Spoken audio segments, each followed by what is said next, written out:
So you mentioned the need for us to get better at thinking critically. Yeah. So critical thinking, and what I hear you say is that we live in an era where for some years now we are, like, say, we have so much information at our fingertips through our phones and the internet, and much of it we don't know how much to trust the information that's coming at us. What are your experiences in learning how to think critically? And also, I'm not only thinking about you. You say you have a son, 2.5. How do we prepare children for this critical skill of thinking critically? Yeah.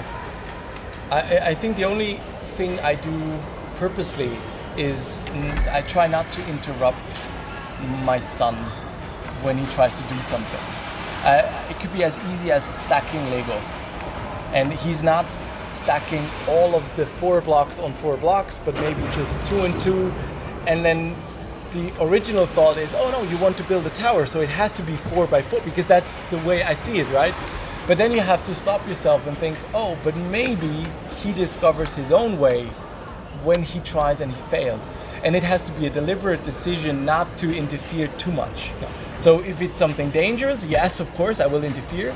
But most of the time, I'm like, no, just let him fail, let him try. Because if we stop that and if we just replicate whatever we believe is, then that's exactly where the issue starts. Yeah.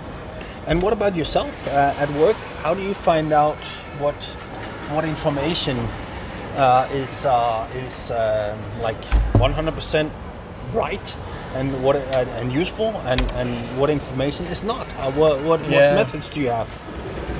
I mean, working for a scientific publisher, I have a lot of trust in the science community in a way. So I know, like PubMed, for example, if you have a medical question and you can research.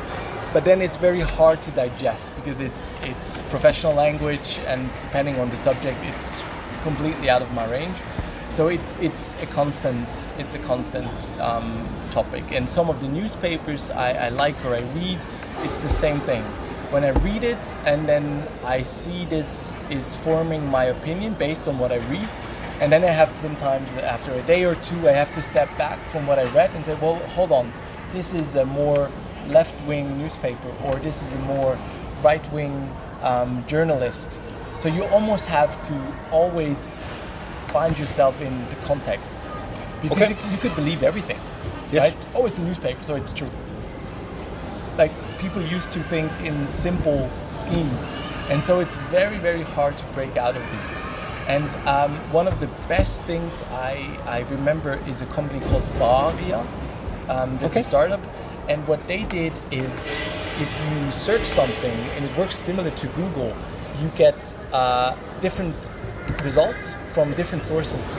So if you were thinking about, how is the North Korea situation, for example, then you would get the local, wherever, European version of it, or maybe BBC or whatever. But then you would also get a Korean translated from a Korean newspaper. So you could see the different sides, and you could pick and choose where the context is, rather than just leave one article being the leading key opinion driver for you. So I very much like that, and I don't think we do that enough. I have my own bubble, you have your bubble, and it depends how big the bubble is, but it's still a bubble. So it's very, very hard to burst that. Yes. Thank you.